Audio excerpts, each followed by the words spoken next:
Eu sou a Cássia Novaes e este é o Muito Mais Notícias. Com a vantagem do crédito fácil, muitas pessoas acabam se excedendo nas compras, ficando endividadas. A urgência em conseguir um empréstimo e a falta de atenção são os maiores inimigos de quem busca dinheiro rápido através de bancos e financeiras. Apesar de o governo federal afirmar que vai manter a inflação média do ano dentro da meta entre 6% e 6,5%, a realidade parece bem distante deste ideal no primeiro trimestre de 2011. Os juros bancários, de financeiras e de cartões de crédito continuam cada vez mais caros e 45% das famílias brasileiras estão endividadas. O apelo ao consumo para as classes C e D, estimulado pelo próprio governo, ajudou a incrementar ainda mais esse cenário. Só as cooperativas de crédito cresceram 30% em 2010. Resultado: dinheiro fácil e acúmulo de dívidas. Muitas dívidas mesmo. Vamos tentar fazer algum acordo com o banco para poder pagar as dívidas. As coisas vão subindo lentamente, sem a gente perceber. Quando a gente pensa que está tudo ok, então, quando a gente vai no banco, está endividado. Os economistas alertam tomar empréstimo só em casos urgentes e em parcelas de até no máximo 5 vezes. Outra recomendação é pesquisar as taxas de juros e as tarifas cobradas pelos bancos e financeiras. O ideal é negociar o parcelamento da dívida direto com lojas e credores, afirma esse economista, e fugir das financeiras, que conseguem triplicar em 6 meses o valor do crédito tomado. Outra dica é comprometer apenas 20% a 25% do salário com empréstimos. Ao tomar um empréstimo, ao procurar tomar um empréstimo, procurar saber em que bancos eu vou encontrar taxas menos realmente altas e que não seja a prazos muito longos. Se eu puder pagar em prazos menores, é o ideal. Certo está este pequeno comerciante que mantém as contas em dia. É só procurar fazer 90% das minhas condições não ultrapassar, não sabe? Porque se eu ultrapassar das minhas condições, é claro que eu vou ficar com dívida. Hoje, na nossa série de homenagens aos 200 anos da Biblioteca Pública do Estado, vamos mostrar para você um pouco mais do vasto e importante material histórico do setor de obras raras.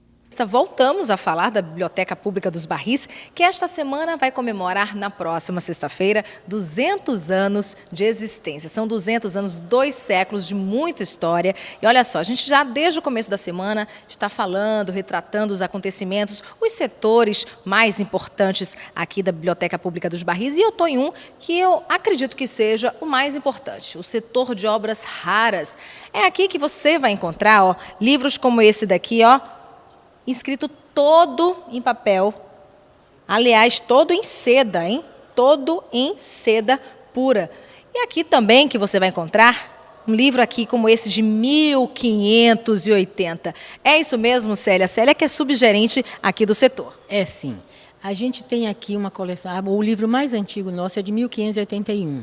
Infelizmente, com a fisionomia externa, está diferente, porque essa não é uma encadernação de época, é de 1580. Porém, o miolo do livro, ele é realmente todo, então você vê a raridade que ele tem, gasto pelo uso, mas inteiro. É um livro de mitologia de 1581, impresso em Veneza. Essa é uma raridade. É uma raridade, inclusive a data atesta essa raridade. Agora, existem outros tipos de raridade aqui no setor de obras raras? Com certeza. São aqui um livro todo impresso em seda, um livro, uma edição, esse livro é único, embora tenha saído numa tiragem maior, mas ele foi personalizado para o governador J.J. Seabra. Então, se ele foi personalizado, ele é uma obra única. Isso de quando? Esse livro já é de 1903. Tem muito tempo, hein? Muito tempo, já é do século XIX, né? Na 20, desculpe. Agora, você estava conversando comigo, existem 2 tipos de obras, as obras mais raras, consideradas mais raras, que tem um acervo de quase 4.000 livros? 4.000 livros de obras que nós consideramos raras por suas características. Temos a legislação portuguesa de interesse para o Brasil, a legislação brasileira histórica. Nós temos uma Constituição brasileira que tem a assinatura dos constituintes. Isso é uma raridade também, nós temos. Agora também tem a gente está vendo imagens desse corredor com milhões de livros. Com certeza. Também essa coleção são livros que nós consideramos especiais. Eles não têm características de raridade, porém eles são importantíssimos para a pesquisa. Muitas fontes primárias, que são aquelas fontes que o autor viveu os acontecimentos, um livro sobre Canudos de 1897, um livro sobre o bombardeio da Bahia de 1913.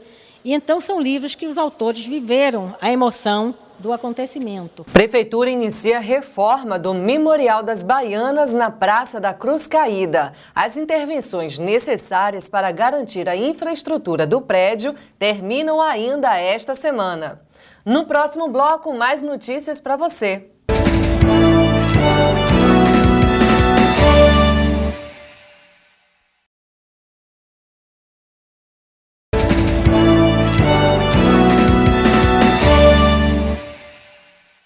Representantes da Fundação Nacional das Artes e do Ministério da Cultura se reuniram com artistas e produtores baianos. O objetivo do encontro foi discutir políticas públicas culturais para o Estado. Antônio Grassi, o presidente da Funarte, Fundação Nacional das Artes, foi o terceiro convidado do Fórum de Políticas Culturais. Junto com artistas e gestores da área da cultura, o ator, diretor e produtor debateu o tema A Funarte e as políticas públicas federais no fomento às artes. Aqui na Bahia tem questões bastante distintas do que os outros estados do Brasil. Então, nossa ideia seria trabalhar em conjunto para elaborar uma política de atuação que inserisse a Bahia dentro das ações da Funarte. O objetivo é discutir a gestão cultural para a construção de políticas públicas nacionais na área da cultura. Só se constrói política pública com diálogo, com debate, e é isso que a gente está trazendo para cá hoje. Para interagir com a gente aqui na Bahia, querer ouvir o que é que eles pensam nacionalmente e como a gente pode afinar essas políticas nacionais com as políticas que nós estamos desenvolvendo no Estado. Isso é fundamental para que a gente possa desenvolver a cultura na Bahia e as políticas culturais aqui, locais. O Fórum de Políticas Culturais acontece até novembro. Desde a primeira reunião, os encontros do Fórum têm sido marcados pela presença maciça dos baianos que se interessam pela cultura. Eles acreditam que a participação popular é a melhor forma de discutir políticas públicas. É importante você estar no debate. Hoje o presidente da Funarte está aí, está dizendo qual é a postura da Funarte, e a gente, enquanto artista, tem que estar presente para poder saber de que forma dialogar. O estudante do ensino médio agora poderá ter a oportunidade de escolher a escola mais voltada para a área com quem tem maior afinidade. Essa é a proposta do Conselho Nacional de Educação, que aprovou mudanças nas diretrizes curriculares. O estudante Bernardo adora a área de humanas. Geografia envolve as atualidades, fala sobre relações internacionais, e história por falar a história da humanidade. Eu acho muito interessante. Foi aprovado pelo Conselho Nacional de Educação, medida que prevê que o estudante do ensino médio vai poder ter a oportunidade de escolher a escola mais indicada para a área com que tem mais afinidade ou deseja aprender. A proposta está em discussão e, para entrar em vigor, depende da homologação do Ministério da Educação. Um dos desafios do país, primeiro, é trazer para a escola média aqueles que podem cursá-la, e esse é desafiante porque por que eles não vão? Essa é a interrogação. Pesquisas e pesquisas têm sido feitas, as alegações são diversas, porque precisam trabalhar, porque a escola é chata, porque é longe da residência. Há uma série de razões que as pesquisas têm apontado, mas qual é a principal? Com a medida, serão criados 4 eixos de formação: trabalho, ciência, tecnologia e cultura. Cada escola terá autonomia para tratar os conteúdos, desde que não deixe de ensinar completamente as demais matérias. A carga horária também poderá ser ampliada em até 7 horas. E para os estudantes do turno noturno, 20% das aulas poderão ser não presenciais. A ideia é aumentar o interesse do jovem pela escola de acordo com a aptidão. Para os alunos, a mudança será positiva. Eu acho a proposta muito interessante, pois você focando nas áreas mais específicas, você trabalha melhor o aluno, essas áreas que ele quer seguir, porque o mercado de trabalho, apesar de ser amplo, quando você escolhe, você foca sua própria área. e não precisa você ter aquele desenvolvimento de todas as matérias e todos os entendimentos. A 16ª edição do Ação Global acontece neste sábado. É um mutirão de cidadania promovido pelo Serviço Social da Indústria em parceria com a Rede Globo, onde reunirá empresas, governo, instituição de ensino e voluntários para atender gratuitamente as comunidades de Salvador e Feira de Santana. Já já, muito mais notícias para você.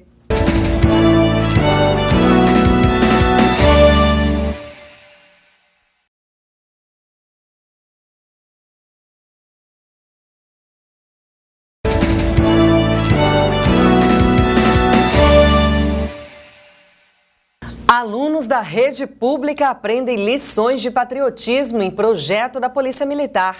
O objetivo é despertar o patriotismo nos estudantes com a valorização do hino nacional e da bandeira do Brasil. O vira do Ipiranga mais esplécida, o povo herói brando retumbante, e o sol da liberdade, raio flúdido, brilhou no céu da pátria nesse instante. Cantar o hino nacional inteiro não é tarefa fácil para muita gente, até mesmo em eventos esportivos importantes como a Copa do Mundo. Sob olhares de todo o país, tem jogador que se atrapalha. Mas afinal, por que é tão difícil lembrar versos que deveriam ser conhecidos por todo brasileiro? Acho que porque é muito grande. Por falta também da gente exercitar isso, ou seja, não... Praticar, com certeza. Não pratica, então não... Não tem como aprender, né? Quem teve a chance de aprender na escola não esquece os elementos da bandeira brasileira, outro símbolo nacional.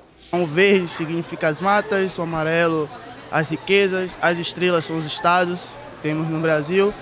E a escrita que tem do ordem e progresso veio do positivismo, né? Amor, ordem e progresso. Para devolver os valores cívicos a crianças de escolas públicas e particulares de Salvador, a Polícia Militar Baiana lança o projeto Resgate da Cidadania através dos símbolos nacionais. Nós temos uma metodologia que consiste na visita dos policiais 2 vezes por semana em cada escola, juntamente com os professores trabalhando em sala de aula, mostrando o significado dos símbolos, e escolhemos a bandeira e o hino nacional como referência nesse projeto. Não sabia cantar o hino e agora aprendi a cantar. Então mostra pra gente aí. O vira do Ipiranga mais esplécida, de um povo heróico blado retumbante.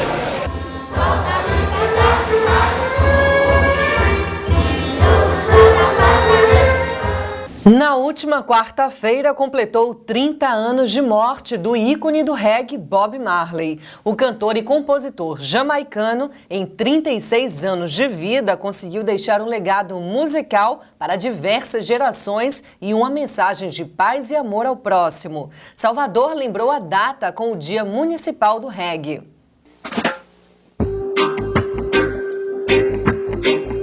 Guitarrista, violonista, percussionista, Bob Marley começou a carreira artística em 1962. Seu trabalho foi o responsável pela aceitação cultural da música reggae fora da Jamaica. Um grande chute, alavancada, se dá em 1972, quando Chris Blackwell propõe para ele a gravação de um disco, que é o Catch a Fire. Esse disco é lançado no início de 70, precisamente 72, e influencia muito, inclusive o rock punk daquela época. Em 75, com a música No Woman No Cry, ele ganha fama internacional. Deixa a Jamaica e vai para a Inglaterra. Bob Marley nasceu no dia 6 de fevereiro de 1945 na Jamaica. Morreu dia 11 de maio de 1981 nos Estados Unidos, aos 36 anos. Além das belas canções, deixou um legado filosófico que influenciou gerações de todo o mundo. E Salvador é a única capital do planeta que tem um decreto instituindo a data de hoje como Dia Municipal do Reggae. Bob Marley foi acolhido aqui na Bahia, no Brasil, e particularmente em Salvador, também no Recôncavo, como uma referência de música, uma referência de filosofia de vida, de uma política diferenciada. E atingir o coração dos outros sem dar um tiro, atingir pela emoção, pela verdade. E a Bahia acolheu Bob Marley. Basta uma circulada pelo Pelourinho, por exemplo, e a gente encontra rapidinho as reverências ao rei do reggae, nas praças, nos bares e na voz de muita gente. Oh people, if you're ready, get on board. No woman no cry, Ain't dead as long as no more. Duda é vocalista da banda Diamba, uma das mais expressivas do cenário cultural baiano. São 15 anos de estrada, que começou a ser percorrida sob a influência de Bob Marley. Mais ou menos 89, 90, eu fui apresentado ao trabalho dele, eu recebi uma fita, né, de presente de um amigo. E era muito difícil conseguir o material do Bob Marley, até aqui mesmo, em Salvador era difícil, quando tinha uma loja CAI ali na Carlos Gomes, né? Então você tinha que ter um material importado. E eu comecei a ouvir cada vez mais, traduzir as músicas dele, e enfim, ele foi mudando a minha vida e hoje até hoje eu ainda consigo novas inspirações.